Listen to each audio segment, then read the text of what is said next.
사도신경으로 우리의 신앙을 고백하며 새벽 예배를 하나님께 올려드리겠습니다. 전능하사 천지를 만드신 하나님 아버지를 내가 믿사오며 그 외아들 우리 주 예수 그리스도를 믿사오니 이는 성령으로 잉태하사 동정녀 마리아에게 나시고 본디오 빌라도에게 고난을 받으사 십자가에 못 박혀 죽으시고 장사한 지 사흘 만에 죽은 자 가운데서 다시 살아나시며 하늘에 오르사 전능하신 하나님 우편에 앉아 계시다가 저리로서 산 자와 죽은 자를 심판하러 오시리라. 성령을 믿사오며 거룩한 공회와 성도가 서로 교통하는 것과 죄를 사하여 주시는 것과 몸이 다시 사는 것과 영원히 사는 것을 믿사옵나이다. 아멘.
오늘 우리에게 주시는 하나님의 말씀은 예레미야 38장 1절로 13절까지의 말씀입니다. mattan의 아들 스바랴와 바수울의 아들 그다랴와 셀레미야의 아들 유갈과 말기야의 아들 바수울이 예레미야가 모든 백성에게 이르는 말을 들은즉 이르기를 여호와께서 이와 같이 말씀하시되 이 성에 머무는 자는 칼과 기근과 전염병에 죽으리라. 그러나 갈대아인에게 항복하는 자는 살리니 그는 노량물을 얻음같이 자기의 목숨을 건지리라. 여호와께서 이와 같이 말씀하시니라. 이 성이 반드시 바벨론의 왕의 군대의 손에 넘어가리니 그가 차지하리라 하셨다 하는지라. 이에 그 고관들이 왕께 아뢰되 이 사람이 백성의 평안을 구하지 아니하고 재난을 구하오니 청하건대 이 사람을 죽이소서. 그가 이같이 말하여 이 성에 남은 군사의 손과 모든 백성의 손을 약하게 하나이다. 시드기야 왕이 이르되 보라 그가 너희 손안에 있느니라. 왕은 조금도 너희를 거스를 수 없느니라 하는지라. 그들이 예레미야를 끌어다가 감옥들에 있는 왕의 아들 말기야의 구덩이에 던져 넣을 때에 예레미야를 줄로 달아내렸는데 그 구덩이에는 물이 없고 진창뿐이므로 예레미야가 진창 속에 빠졌더라. 왕국 내시 구스인 에베멜렉이 그들이 예레미야를 구덩이에 던져 넣었음을 들으니라. 그때 왕이 베냐민 문에 앉았더니 에벤멜렉이 왕궁에서 나와 왕께 아뢰어 이르되 내 주 왕이여 저 사람들이 선지자 예레미야에게 행한 모든 일은 악하니이다. 성중에 떡이 떨어졌거늘 그들이 그를 구덩이에 던져 넣었으니 그가 거기에서 굶어 죽으리이다 하니 왕이 구스 사람 에벤멜렉에게 명령하여 이르되 너는 여기서 30명을 데리고 가서 선지자 예레미야가 죽기 전에 그를 구덩이에서 끌어내라. 에벤멜렉이 사람들을 데리고 왕군 곳간 및 방에 들어가서 거기에서 헝겊과 낡은 옷을 가져다가 그것을 구덩이에 있는 예레미야에게 밧줄로 내리며 구스인 에벤멜렉이 예레미야에게 이르되 당신은 이 헝겊과 낡은 옷을 당신의 겨드랑이에 대고 줄을 그 아래에 대시오. 예레미야가 그대로 하매 그들이 줄로 예레미야를 구덩이에서 끌어낸지라. 예레미야가 시위대 뜰에 머무니라. 아멘. 사랑의 하나님, 감사합니다. 언제나 우리를 지키시고 신실하신 하나님의 그 은혜 가운데 우리의 삶을 인도하시니 감사를 드립니다. 우리는 연약하여서 눈앞에 펼쳐지는 어려움으로 인해 하나님의 뜻을 나의 뜻에 비추어 보고 마는 어리석은 모습으로 살아가기도 합니다. 하지만 여전히 우리를 포기하지 않으시고 강력한 은혜로 우리를 일으키시고 끌어안아 주시는 하나님의 긍휼하신 사랑을 의지하며 나아갑니다. 하나님의 그 놀라우신 사랑을 힘입은 우리 모두를 통해서 그 사랑이 이 땅 가운데 넉넉히 흘러갈 수 있도록 우리를 사용하여 주시옵소서. 오늘도 하나님 앞에 거룩한 예배자로 살게 하시니 감사를 드립니다. 이 시간 살아계신 하나님께서 예배자들 한 사람 한 사람을 만나주시고 말씀을 충만하게 부어주옵소서. 그리고 우리가 그 말씀에 순종하는 믿음으로 승리하며 주님께 영광 돌리는 이 하루를 살게 하여 주시옵소서. 모든 것 주님께 맡기며 예수님의 이름으로 감사하며 기도드립니다. 아멘. 할렐루야. 하루의 첫 시간을 거룩하게 구별하여서 하나님께 올려드리는 우리 모든 예배자들 위해 하나님의 그 크신 사랑과 은혜가 충만하게 임하시기를 간절히 축원합니다. 여러분, 혹시 인생의 어려운 순간에 누군가에게서 도움을 받아보신 경험들이 다 있으시지요? 저는 한 12년 전쯤에 그 당시 사역하였던 그 교회 동역자들과 함께 높은 산을 등반하였던 일이 있었는데요. 설악산을 올랐었는데 1박 2일 일정으로 밤에는 대피소에서 자기도 했습니다. 그래서 여자 구역, 남자 구역 다 따로 떨어져 있는데 하도 땀들을 많이 흘렸어서 그런지 여자 구역에서도 얼마나 땀 냄새가 진동을 했는지 아직도 그 기억이 나는 것 같습니다. 그런데 산 정상까지도 절반도 가지도 못한 상황에서 저를 비롯한 몇몇 동역자들이 많이 지친 거예요. 앞으로 갈 길은 참 먼데, 그리고 수많은 계단들이 눈앞에 있는데 도저히 다리가 움직여지지도 않는 것이었습니다. 그런데 참 고맙게도 그 당시 체력이 그래도 많이 남아 있었던 또 다른 동료들이 자신들이 맨 가방의 무게도 참 대단히 무거웠었는데 지쳐있는 사람들의 가방을 다 대신 매주는 것이었습니다. 앞뒤로 가방을 메고 그 대청봉까지 다 올라갔어요. 이미 참 오래 지난 일이지만 그렇게 도움을 받았던 일이 저는 아직도 늘 고맙게 남아 있습니다. 만일 그 중에 한 명이라도 힘든 사람 되돌아가는 게 좋겠다. 우리 모두 정상에 오르는 건 다 틀렸다. 이렇게 부정적으로 말했다면 얼마나 힘이 빠지고 그리고 그 함께 갔던 그룹이 하나 되는 것이 얼마나 어려웠을까 이런 생각을 해봅니다. 위기의 때일수록 보석 같은 인물들은 늘 드러나기 마련인 것이죠. 그런데 이렇게 어려운 상황 속에서 서로 격려하고 힘을 주고 할 때 위로를 얻을 때 힘을 얻는 것이 우리 모든 사람의 마음일 것인데 오늘 말씀 본문에 등장하는 예레미야와 그를 비롯한 또 다른 여러 사람들의 모습을 보면요. 도움을 주기 위해서 필사적으로 노력하는 이가 있고 한편으로는 더 그 사람을 망하게 하기 위해서 죽게 하기 위해서 필사적으로 날뛰는 이가 있는 것을 우리가 볼 수가 있습니다. 특히 우리가요, 믿는 자들로서 하나님의 그 거룩한 백성으로서 우리가 예배하고 우리가 날마다 우리의 인생을 걸어가고 있는데 우리가 위기 속에서 우리는 어떤 편에 서야 할지 하나님 아버지의 마음을 온전히 깨달아 아는 그 은혜가 있으시기를 간절히 소망합니다.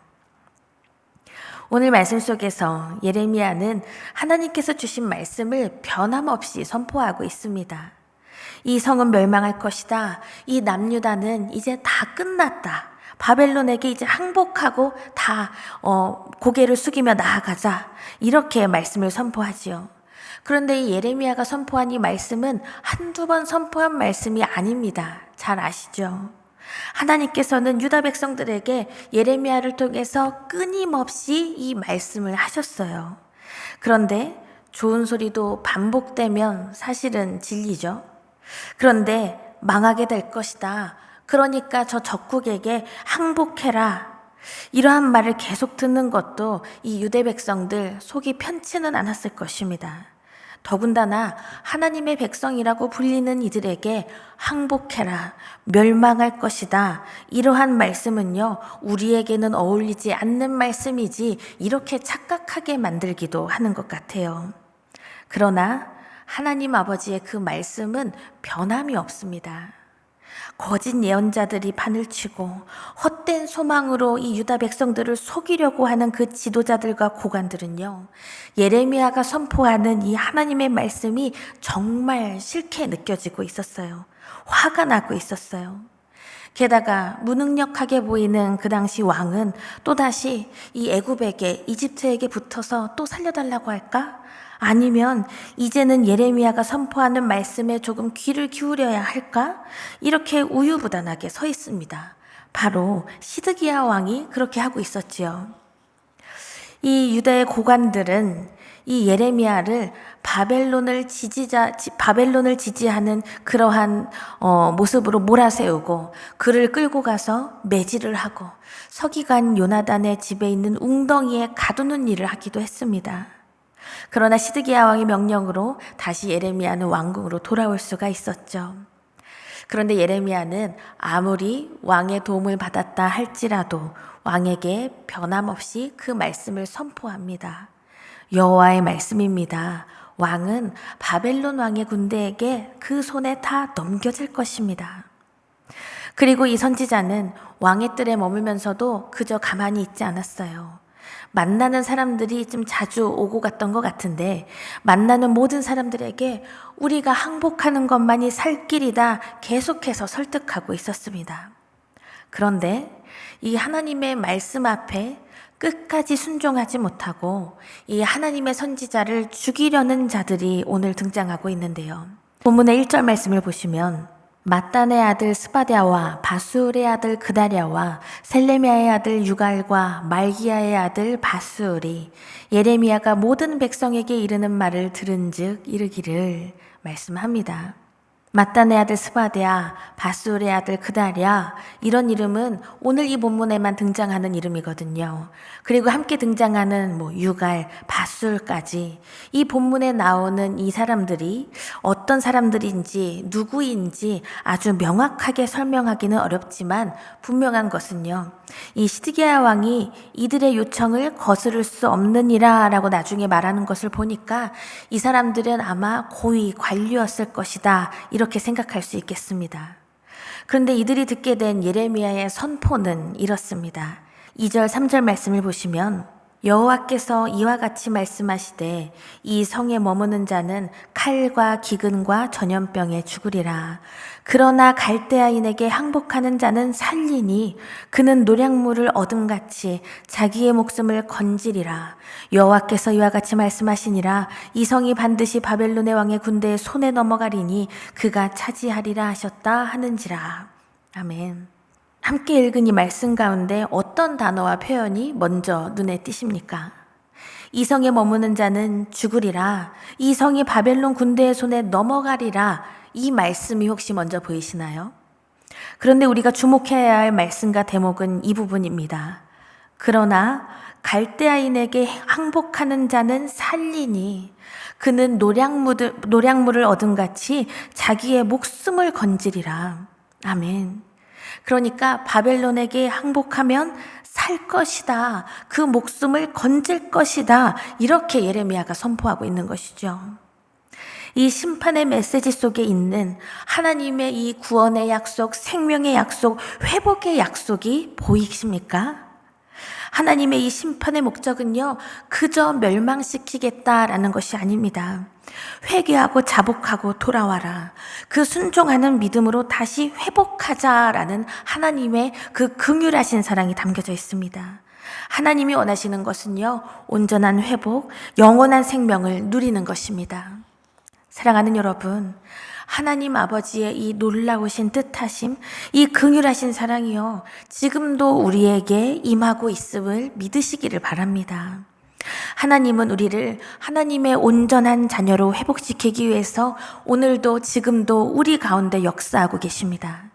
그런데요, 오늘 이 말씀 속의 이 유대의 고관들은요, 하나님의 심판 앞에 여전히 우매하고 어리석은 모습으로 어리석은 말을 하고 있습니다.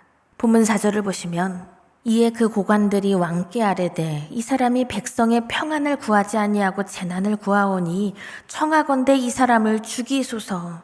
그가 이같이 말하여 이 성의 남은 군사의 손과 모든 백성의 손을 약하게 하나이다 라고 말하고 있습니다. 하나님 아버지의 이 회복의 메시지를 듣고서도 생명을 죽이려는 일에만 혈안이 되어 있는 이 사람들의 모습을 보십시오. 그것도 자신들의 그 우매한 죄를 거짓으로 포장하면서 말하고 있습니다. 예레미야가 바벨론의 편을 들어서 바벨론의 지지자가 되어서 이 백성들과 군대의 사기를 다 떨어뜨리고 있다고, 백성들의 평안을 구하지 않고 재앙을 재촉하고 있다고 그들은 말하고 있는데요. 그들의 말을 들으니까 사실은 그럴듯하게 들리지 않으십니까? 맞는 말 같이 들리죠. 그러나 이들이 주장하고 말하는 이 논리는요, 그럴듯해 보이고 참 합리적인 것 같이 보이더라도 그들의 논리와 생각 가운데 지금 하나님이 계십니까? 하나님의 뜻을 구함이 전혀 보이지 않습니다. 그저 사람을 위하는 척하면서 거짓 사랑으로 하나님의 말씀을 가리우고 있습니다. 이게 얼마나 큰 죄악인지 몰라요. 하나님의 말씀을 내 얕은 생각으로 끼워 맞추고 합리화시키는 것은 명백한 불순종이기 때문입니다. 참된 믿음의 백성은요, 하나님의 그 거룩하신 긍휼하신 사랑을 힘입고 그 사랑을 온전히 흘려보낼 줄 아는 백성입니다. 아무리 사람의 마음에 흡족한 생각과 계획이 있을지라도 그 가운데 하나님이 계시지 않으면 아무런 의미가 없습니다. 이것을 우리가 인정해야만 합니다. 우리는 순종하는 믿음 가운데 하나님의 뜻하심과 하나님이 하실 일을 잘 기대하면서 잘 분별해야만 해요. 신실하신 하나님의 그 말씀, 그리고 지금까지 행하신 하나님의 그 모든 일들을 우리가 묵상하고 생각하면서 지금 내가 내려놓고 중단해야 할 생각과 내가 버려야 할 그 신념을 지금 이 시간 우리는 과감하게 다 잘라내버려야만 합니다. 이 고관들의 말을 들은 시드기야 왕은요, 무기력하게 대답하고 있어요. 예레미야를 죽이든 살리든 당신들 뜻대로 하시오. 나에게 무슨 힘이 있다고 당신들을 반대하겠습니까? 이렇게 말하고 있어요. 하나님 앞에 제대로 서지도 못하고 하나님의 말씀을 제대로 깨닫지도 못하니까 사람 눈치 보고 사람 뜻에 다 휘둘리게 되는 것이죠. 하지만 믿음의 사람은 하나님의 뜻으로 담대히 나아갑니다. 사람의 눈치 보지 않습니다. 사랑하는 여러분, 우리의 인생 가운데서도 정말 일터와 우리가 함께 만나는 모든 사람들의 모임과 무엇보다 우리의 가정 가운데에서 하나님의 말씀을 따라서 그 뜻에 순종하는 믿음으로 나아가시기를 간절히 축원합니다. 물론 이렇게 나아가는 것에 있어서 세상 풍조와 그 가치관에 부딪힐 수도 있겠지요. 반드시 부딪히게 되겠지요. 그러나 어리석게 타협하면서 하나님 없이 사는 그리스도인으로 사는 일이 결코 일어나지 않기를 간절히 바랍니다. 예레미야는 결국 진흙밖에 없는 깊은 구덩이에 갇혀서 그 가운데 놓이게 되었지요. 오늘 말씀 가운데 진창 속에 빠졌다라고 표현하는데, 오늘날 정말 하수구 밑바닥에 있는 더러운 진흙바닥 가운데 앉아 있구나, 그 속에 점점 빠져 있구나, 이렇게 생각하면 되겠습니다. 마치 요셉의 형들이 요셉을 직접 죽이지는 않고 죽을 수밖에 없는 구덩이에 던져 넣은 것 같은 그러한 상황이지요. 감히 상상해 보기는 이 예레미야 선지자는 요나가 물고기의 뱃속에서 간절히 기도했던 것처럼 진창 속에서 하나님을 간절히 찾으며 간구하고 있지 않았을까, 이러한 생각을 해봅니다. 그런데 하나님께서는 역시 놀라우신 방법으로 이 예레미야 선지자를 살리고 계십니다. 갑자기 예레미야의 생명을 구하려는 한 사람이 등장하는데요. 본문 7절에서 9절 말씀을 보시면 왕국 내시 구스인 에벤멜렉이 그들이 예레미야를 구덩이에 던져 넣었음을 들으니라. 그때 왕이 베냐민 문에 앉았더니 에벤멜렉이 왕궁에서 나와 왕께 아뢰어 이르되 내 주 왕이여, 저 사람들이 선지자 예레미야에게 행한 모든 일은 악하니이다. 성중에 떡이 떨어졌거늘 그들이 그를 구덩이에 던져 넣었으니 그가 거기에서 굶어 죽으리이다 하니. 아멘. 바로 에벤멜렉이라는 왕의 환관이 나타나서 이 왕에게 담대하게 선포를 하고 있지요. 그는 오늘날 에티오피아 출신의 사람입니다. 사실 예레미야를 죽이려고 하는 이들은 유대민족인데요. 이방인이 나서서 왕을 설득하고 있는 것이죠.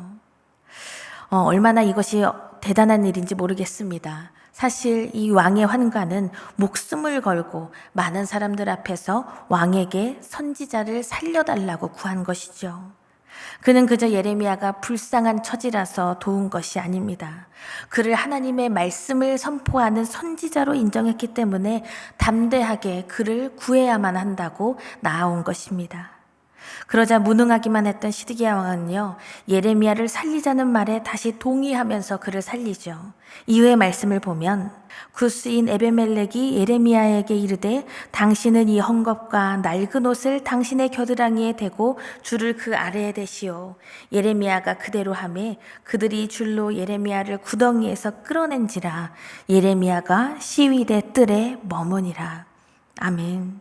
예레미야가 웅덩이에 갇힐 때에도 사람들이 줄로 달아서 내렸는데 이제는 그를 줄로 조심히 끌어올렸습니다.